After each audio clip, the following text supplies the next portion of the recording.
पाठ 7 त्रिभुज कक्षा 9 का आज हम सिलेबस दोस्तों पढ़ने वाले हैं। आज हम इसका बेसिक चर्चा करेंगे, इसके बाद हम 7.1 को भी सॉल्व करेंगे। फिलहाल के लिए दोस्तों आज हम इसको पढ़ने वाले हैं। तो सबसे पहले बात अगर करें दोस्तों कि त्रिभुज क्या होता है, तो याद रखिएगा कि 3 भुजाओं से घिरी हुई आकृति को त्रिभुज कहते हैं। क्या कहते हैं दोस्तों? तो हम यहाँ पे लिख सकते हैं कि त्रिभुज किसे कहते हैं। तो हम यहाँ पर राइट कर लेते हैं कि आप समझ सकें कि त्रिभुज किसे कहते हैं। तो सीधी बात, 3 भुजाओं से घिरी हुई आकृति को त्रिभुज कहते हैं। यानी कोई एक ऐसी रेखा, ध्यान से देखिए दोस्तों, एक 3 रेखाएं अगर इस प्रकार से हों, ऐसी हों, ठीक, और ये बंद हों, तो इसे हम क्या कहते हैं?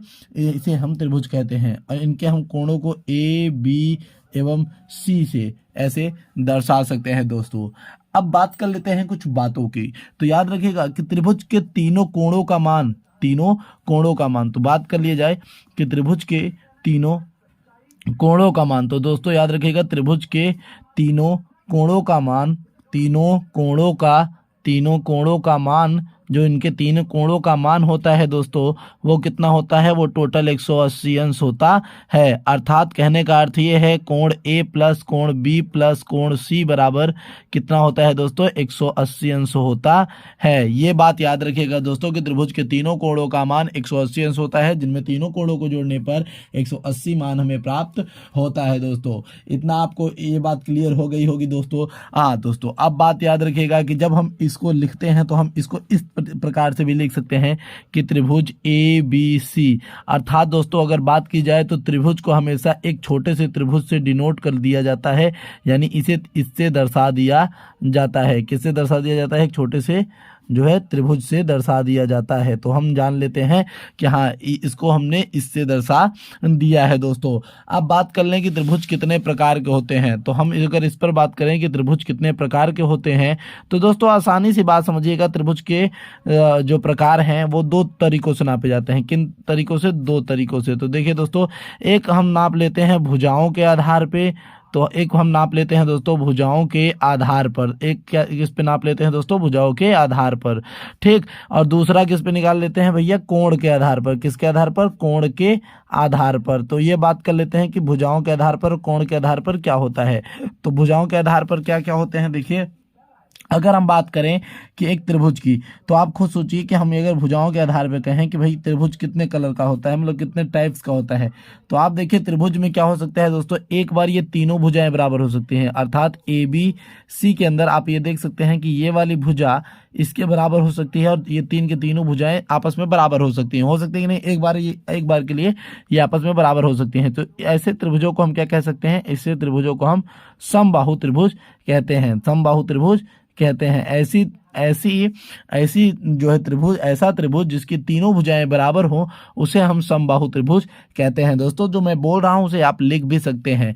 अब दूसरी बात कहूं कि अब और क्या हो सकता है, तो देखो दोस्तों, ये तो इसका स्ट्रक्चर हो गया कि अगर ये 5 सेंटीमीटर है तो ये भी 5 सेंटीमीटर है और ये भी 5 सेंटीमीटर है। अब बात करूं अगर मैं समद्विबाहु की, क्या कहूं?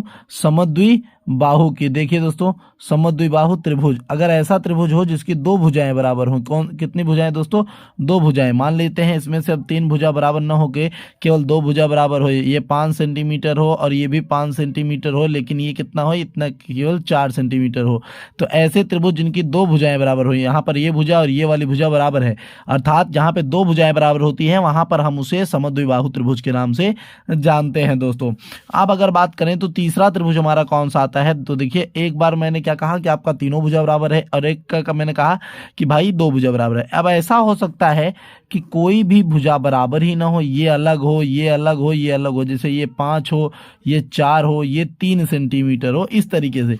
ऐसे त्रिभुजों को क्या कहते हैं दोस्तों? ऐसे त्रिभुजों को क्या कहते हैं? विषमबाहु त्रिभुज। ऐसे त्रिभुजों को क्या कहते हैं? विषमबाहु त्रिभुज। जिसकी तीनों भुजाएं असमान हो, आपस में असमान हो, उसे हम लोग क्या कहते हैं दोस्तों? ऐसे त्रिभुजों को हम लोग विषमबाहु त्रिभुज कहते हैं। तो जो मैं बोल रहा हूं दोस्तों उसे आप लिखते चलिएगा, जिससे कि आपकी तैयारी बेहतर हो सके, ठीक दोस्तों।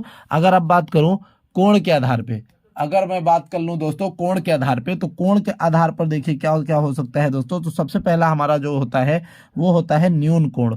क्या होता है दोस्तों, न्यून कोण त्रिभुज। जो हमारा सबसे पहला होता है वो क्या होता है दोस्तों, न्यून कोण त्रिभुज। तो ये कैसा त्रिभुज होता है, तो सीधी बात समझिएगा, न्यून कोण त्रिभुज में जो त्रिभुज होता है वो उसमें क्या होता है दोस्तों, जैसे एक त्रिभुज बना है और इसमें इसके सभी कोण, इसके ये वाला कोण, इसका ये वाला कोण, इसका ये वाला कोण सब 90 डिग्री से कम होगा। कितने से, 90 से कम होता है। ठीक, तो इसमें ABC का जो मान होगा, इसमें जो ABC का मान होगा दोस्तों वो 90 से कम होगा। अगर 90 से कम है तो क्या हो जाता है, न्यून कोण त्रिभुज। यानी जैसे मान लीजिए यहाँ का क्या हो सकता है, यहाँ पे 70 हो सकता है, यहाँ पे 70 हो सकता है, यहाँ पे 80 हो सकता है और यहाँ पे 30, और तीनों कोणों का वैल्यू 180 अंश ही होना चाहिए। ठीक दोस्तों, अभी आपका न्यून कोण त्रिभुज क्या होता है, ऐसे त्रिभुज जिनके सभी भुजाओं का कोण, सभी कोण क्या हो दोस्तों, 90 अंश से कम हो। ऐसे त्रिभुज जिसके सभी कोण 90 अंश से कम हो, ऐसा कोण न्यून कोण त्रिभुज कहलाता है दोस्तों। अगर अब बात करी जाए तो अब क्या होता है, तो एक और होता है दोस्तों समकोण त्रिभुज। क्या होता है दोस्तों, समकोण त्रिभुज। तो हम देख लेते हैं समकोण त्रिभुज क्या होता है। तो समकोण त्रिभुज एक ऐसा त्रिभुज होता है दोस्तों जिसमें एक कोण 90 अंश का होता है, एक कोण 90 अंश का होता है दोस्तों, इसमें एक कोण 90 अंश का होता है। तो सीधी बात, त्रिभुज समकोण त्रिभुज ऐसा होता है जिसमें एक कोण 90 अंश का होता है। ठीक, का होता है, याद रखिएगा, ऐसा त्रिभुज जिसमें एक अंश क्या होता है, मतलब एक कोण क्या होता है, 90 अंश का ही होता है। ठीक दोस्तों, अब अगर इसके बाद हम बात करें तो हमारा आता है अधिक कोण त्रिभुज। क्या आता है दोस्तों, हमारा आता है अधिक कोण त्रिभुज। अब इसके बाद आता है अधिक कोण त्रिभुज। ठीक दोस्तों, अधिक कोण त्रिभुज। अब देखिए इसमें क्या होता है, जब हमारी एक भुजा का मान 90 से अधिक हो, कोई ऐसा त्रिभुज, देखिए कोई ऐसा त्रिभुज जिसका एक कोण, ये वाला कोण मान लेते हैं, ये वाला कोण हमारा 110 हो, एक कोण, जब इसका एक कोण क्या होता है, 90 से 90 से ज़्यादा और 180 से कम हो। ठीक, और याद रखिएगा तीनों कोणों का मान भी 180 ही होना चाहिए, तीनों कोणों का मान भी 180 ही होना चाहिए। ऐसी अवस्था में ऐसे बने हुए त्रिभुज क्या कहलाते हैं दोस्तों, अधिक कोण त्रिभुज कहलाते हैं। अब बात कर लेते हैं दोस्तों कि सर्वांग समता क्या होती है, इनमें सर्वांग समता क्या होती है दोस्तों। अभी बात कर लेते हैं कि इनमें सर्वांग समता क्या होती है। तो दोस्तों देखिए हम बात कर रहे हैं किसके ऊपर दोस्तों, हम बात कर रहे हैं दोस्तों, देखिए सर्वांग समता, यानी इसी को हम लोग सीपीसीटी का नाम भी देते हैं, याद रखिएगा। अभी के लिए आप समझिए कि सर्वांगता क्या होती है, यानी सर्वांग समता क्या होती है। तो बात सीधी से समझिएगा कि आकृति में भी बराबर हो और आकार में भी बराबर हो। अर्थात अगर मैं ऐसे कहूं कि देखिए, जैसे मान लीजिए हमारे पास कोई दो वर्ग हैं, मान लेते हैं हम 2 वर्ग है हमारे पास, ये वर्ग है और ये वर्ग है। और देखिए दोस्तों ये देखने में तो एक जैसे हैं, ये भी वर्ग है, पहली चीज तो ये भी वर्ग है और दूसरा ये भी वर्ग है। ऐसा हम मान लेते हैं कि ये भी वर्ग है और ये भी वर्ग है हमारा। अब इसका सारा भुजा 5 सेंटीमीटर का है, इसका सारा भुजा 5 सेंटीमीटर का है, सारा भुजा 5 सेंटीमीटर का है, सारा भुजा 5 सेंटीमीटर का है और इसका भी 5 ही 5 है। तो ऐसे याद रखिएगा, जब आकृतियां भी सेम हो और उनकी नाप भी सेम हो, ऐसे त्रिभुजों को हम लोग सर्वांगसम, मतलब ऐसे आकृति को हम लोग सर्वांगसम से दर्शाते हैं, जिसका दोस्तों आप लोग चिन्ह देख रहे हैं, ऐसे डिनोट किया जाता है, इसे ऐसे करके ऐसे डिनोट कर दिया जाता है। ठीक दोस्तों, तो सर्वांग समता जहां पे देखी जाती है 2 आकृतियों के बीच में, जब हो भी एक चीज और साथ ही साथ क्या हो दोस्तों कि उनके नाप जोख भी टोटल बराबर आते हैं, तो ऐसी व्यवस्था को हम लोग क्या कहते हैं, सर्वांग समता कहते हैं। और जब सर्वांगसम त्रिभुजों में संगत भाग बराबर होते हैं, क्या होते हैं दोस्तों, यहाँ पे याद रखिएगा, मैं इस लाइन को लिख देता हूं कि सर्वांगसम त्रिभुजों में संगत भाग बराबर होते हैं, संगत भाग बराबर होते हैं। इसी लाइन को दोस्तों, इसी लाइन को हमें सीपीसीटी कहना है। इसी लाइन, जो ये लाइन जो बोला गया है यहाँ पे, जो ये स्टेटमेंट है, यही लाइन सीपीसीटी कहलाता है, यही लाइन सीपीसीटी कहलाता है दोस्तों। बात को याद रखिएगा, एकदम दिमाग में घुसा के रखिए। ठीक दोस्तों, अगर मैं कहूँ मान लेते हैं हमारे पास दो त्रिभुज है, मान लेते हैं हमारे पास दो त्रिभुज है, लिख देते हैं दोस्तों। दो त्रिभुज हमने लिख दिया, मान लिया ये पी क्यू आर है, हमने मान लिया ये पी क्यू आर है, और एक त्रिभुज हमारे पास है जो कि ए बी सी है। क्या है दोस्तों? ए बी सी है। तो अगर इनकी भुजाएं बराबर हैं तो ध्यान से समझिएगा, ध्यान से समझिए, तो जो हमारा ये पी क्यू है, जो हमारा पी क्यू है वो किसके बराबर होगा? ए बी के बराबर होगा। ठीक, हमारा जो पी आर है वो किसके बराबर होगा? जो हमारा पी आर है वो ए सी के बराबर होगा। इसी के साथ जो हमारा क्यू आर है वो हमारे बी सी के बराबर होगा। इसी तरीके से कोण हमारा जो पी है वो कोण ए के बराबर होगा, और जो कोण क्यू है वो कोण बी के बराबर होगा, और जो कोण आर है वो हमारा कोण सी के बराबर होगा। तो ऐसी स्थितियां हमें देखने को मिलती हैं। तो ऐसी स्थितियों में हम इसे सीपीसीटी का नाम दे देते हैं। इसी तरीके से जो है सवालों को एकदम आराम से समझते हुए चलना है दोस्तों। ठीक ना? तो यहाँ से हमने क्या जान लिया कि हाँ, सर्वांगसम त्रिभुजों में जो संगत भाग होते हैं वो बराबर होते हैं दोस्तों। तो यहाँ से हमने इस बात को समझ लिया है। अब हम थोड़े से जो है क्या करते हैं, सर्वांगसमता की जो है कसौटियाँ समझ लेते हैं। तो हमें यहाँ पे 2-3 कसौटियाँ ही समझनी है, तो एकदम आराम से हम जो है कसौटियों को समझने का प्रयास करते हैं। चलिए देखते हैं सर्वांगसमता की जो कसौटियाँ हैं वो इसमें क्या क्या दी हुई हैं। तो देखिए दोस्तों, सबसे पहली जो सर्वासंगत जो हमारी कसौटी है वो क्या है? भुजा कोण भुजा। देखिए दोस्तों, जो हमारी सबसे पहली है क्या है दोस्तों? भुजा कोण भुजा। क्या है दोस्तों? भुजा कोण भुजा। अगर बात करें दोस्तों भुजा कोण भुजा की तो क्या होगा? देखिए दोस्तों, अगर बात करें भुजा कोण भुजा की तो हम किस प्रकार से दोस्तों हम जो है इसको करेंगे। तो दोस्तों देखिए, सबसे पहले भुजा कोण भुजा को देखिए दोस्तों, जब भुजा बराबर होंगे तो इस और एक कोण बराबर होगा। देखिए, दो भुजाएं बराबर होंगी, एक कोण बराबर होगा किसी त्रिभुज के अंदर, तब वो क्या होते हैं? वो सर्वांगसम होते हैं। ऐसे रूल्स हमें पढ़ने होंगे इसमें। तो देखिए दोस्तों, हम समझ लेते हैं। जैसे मान लीजिए इसका स्टेटमेंट क्या होता है, तो इसके स्टेटमेंट को हम लिख लेते हैं कि दो त्रिभुज सर्वांगसम होते हैं यदि एक त्रिभुज की दो भुजा कितनी दोस्तों? दो भुजा और उनके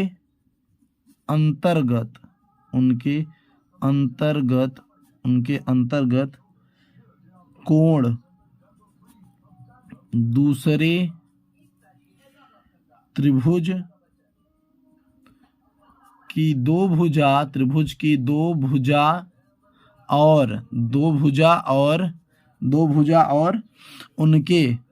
उनके अंतर्गत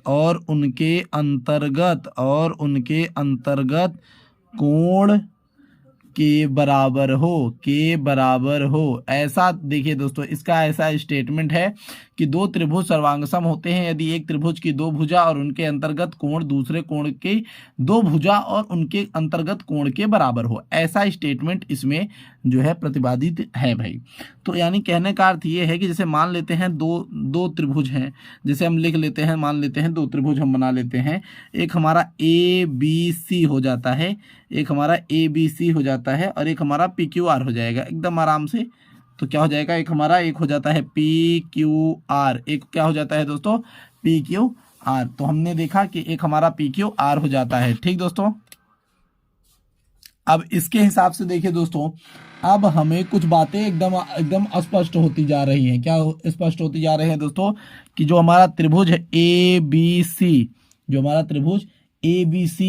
तथा पी क्यू आर, तो दोस्तों ए बी सी तथा त्रिभुज पी क्यू आर में देखिए, जो ए बी सी है और ये पी क्यू आर में हमें क्या मिल रहा है दोस्तों? देखिए, जो ए बी है यदि वो पी क्यू के बराबर है, देखिए दोस्तों ये पी क्यू के बराबर है, तो इस तरीके से हम कह सकते हैं कि हमारा जो कोण ए होगा, वो पी के बराबर होगा। सीधी बात है, कोण ए हमारा पी के बराबर होगा, और जो ए सी है वो पी आर के बराबर होगा। हाँ भाई, ए सी जो है हमारा किसके बराबर होगा, पी आर के। ए सी हमारा किसके, पी आर के बराबर होगा। ठीक, या आप ऐसे कह सकते हैं कि ए सी बराबर अगर पी आर है, यदि ए सी बराबर पी आर है तो कोण हमारा सी बराबर कोण आर भी होगा। तो जो हमारा कोण सी है, कोण आर है, ये भी बराबर होगा।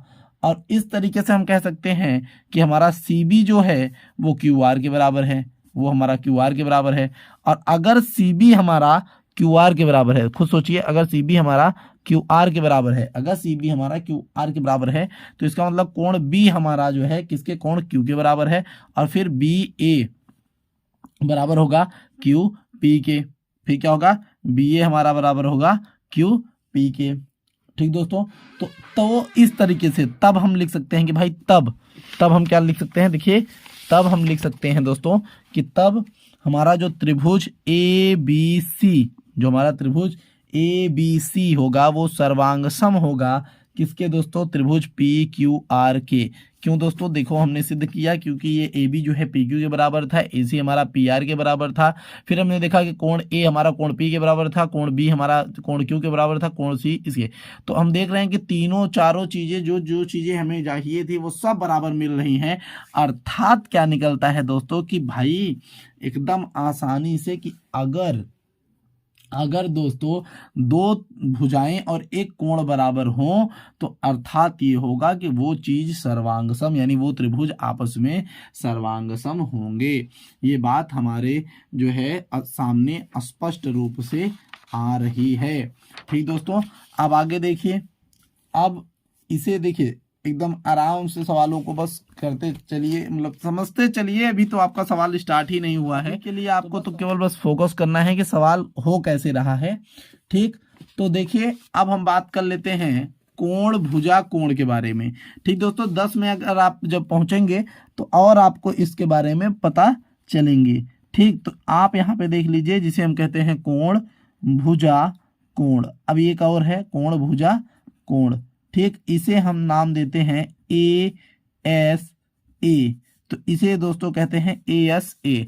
तो कोण भुजा कोण से अब आप हमें मतलब हमें जो है एक्सप्लेन करना है।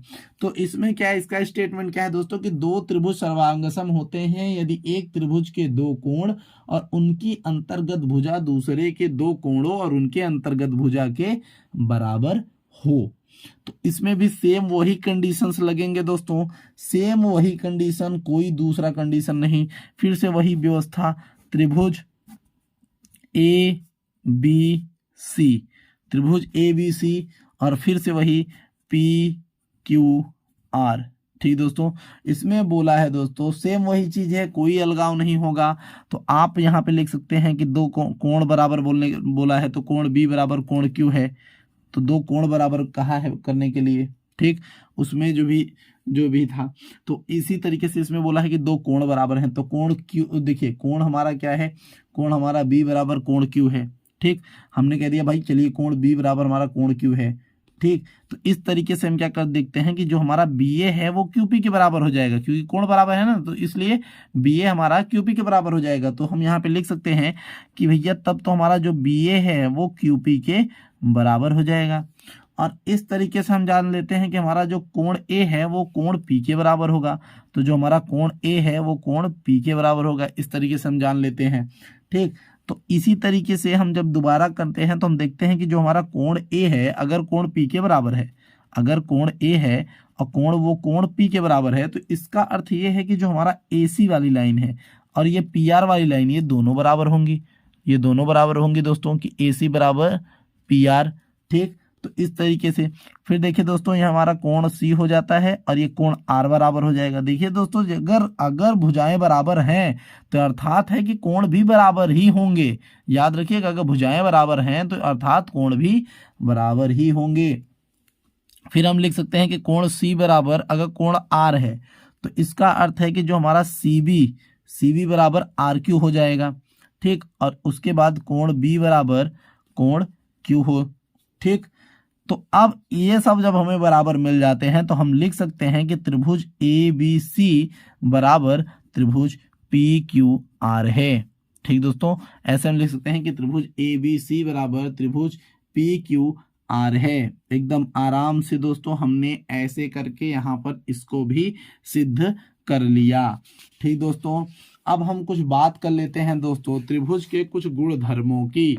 त्रिभुज के कुछ गुणधर्म होते हैं तो हम उनके ऊपर जो है विवेचना और बातें कर लेते हैं दोस्तों। तो जो त्रिभुज के गुणधर्म हैं उनके बारे में बात कर लेते हैं। तो हम लिख लेते हैं कि sum property of a triangle. ठीक दोस्तों, तो इस तरीके से हम क्या करते हैं, यहाँ पे ट्राइंगल होता है, ट्राइंगल। ठीक, तो ये सब मतलब कुछ बातें हो जाएंगी, कुछ हमारी जो है गुणधर्म हो जाएंगे इनके बारे में। तो देखिए आसानी एकदम आराम से प्रमेय नंबर 1 यहाँ पे हम कर रहे हैं। देखिए दोस्तों, यहाँ पे हम प्रमेय नंबर 1 को करने वाले हैं दोस्तों। तो आराम से क्वेश्चन है, बहुत ज़्यादा हार्ड नहीं, बहुत आराम से। यहाँ पे हमें बस क्या सिद्ध करना है दोस्तों, प्रमेय नंबर 1 के अंदर जो हमारा प्रमेय नंबर 1 है वो क्या कहता है कि समद्विबाहु, क्या बोलता है, समद्विबाहु। देखिए समद्विबाहु त्रिभुज, समद्विबाहु त्रिभुज, त्रिभुज की समान भुजाएं, त्रिभुज की समान भुजाएं, त्रिभुज की समान भुजाएं, त्रिभुज की समान भुजाएं, भुजाओं है वास्तव में, भुजाओं के सम्मुख कोण, सम्मुख कोण बराबर होते हैं। तो इसी प्रमेय को हमें सिद्ध करना है, बराबर होते हैं। तो आज हम सीखते हैं कि ये वास्तव में सही है या कैसा है, जो है सो है। तो आप सबसे पहले एक त्रिभुज खींच लीजिए। तो हम एक त्रिभुज खींच लेते हैं। चलिए, हमने एक त्रिभुज खींच लिया।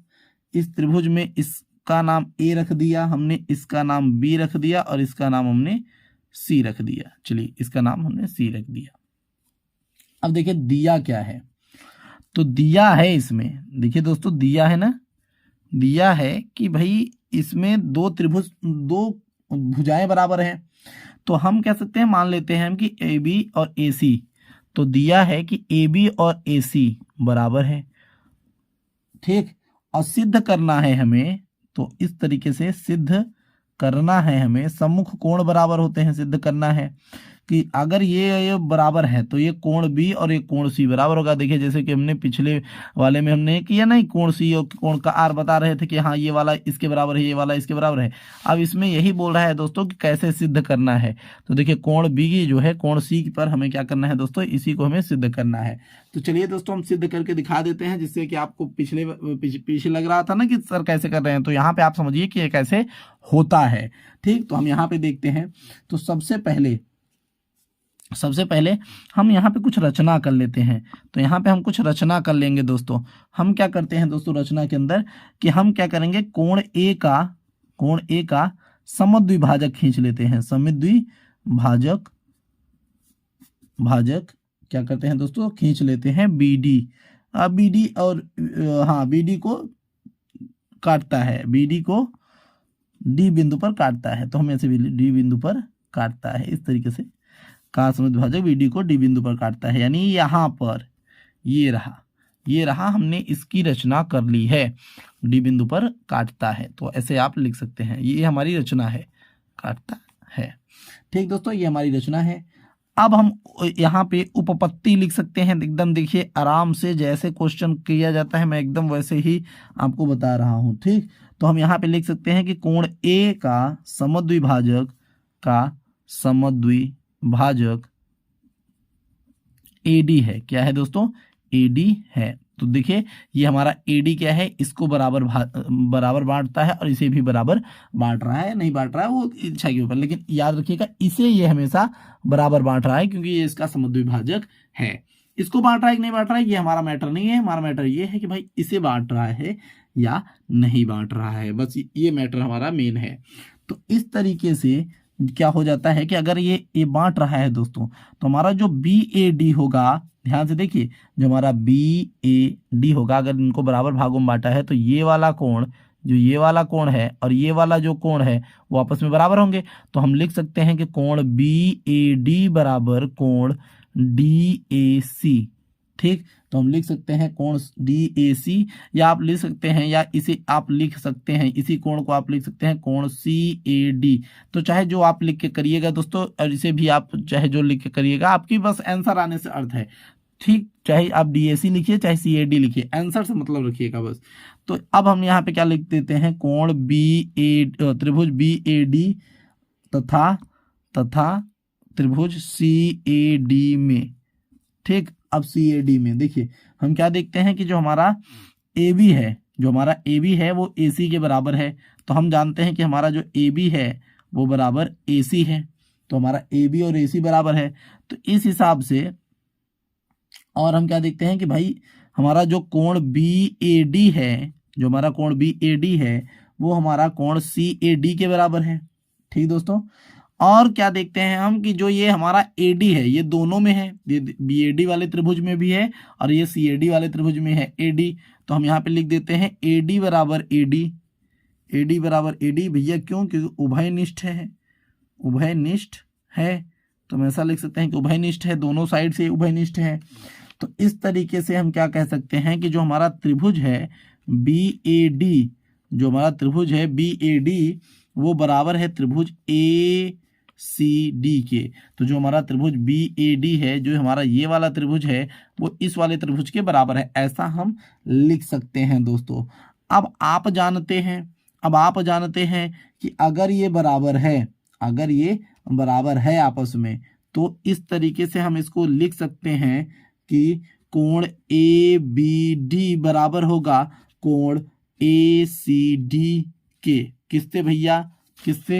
एक मिनट दोस्तों, एक मिनट। AD और बराबर AD, देखिए यहाँ पे कोण जो हमारा BAD था बराबर होगा CAD के। हमने उस पर ऊपर सिद्ध कर लिया। तो इस तरीके से AD बराबर होगा, क्योंकि ये दोनों देखिए, ये दोनों आपका उभयनिष्ठ रेखा था, AD दोनों में था, इसलिए हमारा AD बराबर AD हो गया। ठीक, अब इसके बाद BAD बराबर ACD हो जाएगा, क्योंकि भाई देखिए BAD और ये देखिए ACD, तो इस तरीके से जो होगा, ये त्रिभुज है, माफ करिएगा, ये त्रिभुज है। तो देखिए ये BAD और ये दोनों बराबर हो जाएंगे। तो हम लिखेंगे कि जो हमारा देखिए कोण ABD होगा वो बराबर होगा कोण ACD के। ठीक, तो इस तरीके से हम क्या लिखेंगे भैया, ये CPCT से बराबर है। किससे बराबर है? CPCT से बराबर है। CPCT यानी वही सर्वांग समता की सभी संगत भुजाओं के या संगत त्रिभुजों के जो हैं क्या बराबर होते हैं दोस्तों। इससे पहले हमने जो भी सिद्ध किया है, याद है आपको, कि सर्वांगसम त्रिभुजों में संगत भाग बराबर होते हैं, और इसे ही हम संक्षिप्त में CPCT के नाम से भी जानते हैं। तो उस हिसाब से हमने कोण ABD बराबर कोण ACD लिख दिया। तो इसका मतलब कोण B बराबर जो होगा वो कोण C होगा। यही हमें सिद्ध करना था दोस्तों, यही हमें सिद्ध करना था। ठीक दोस्तों, यही हमें सिद्ध करना था, तो हमने इसको सिद्ध कर दिया है दोस्तों। अब अगली वीडियो में मिलेंगे कुछ और बेहतरीन क्वेश्चंस के साथ। तब तक के लिए हम आपसे लेते हैं विदा, मिलते हैं अगली वीडियो में। धन्यवाद। जल्द ही हम आएंगे एक नए टॉपिक के साथ।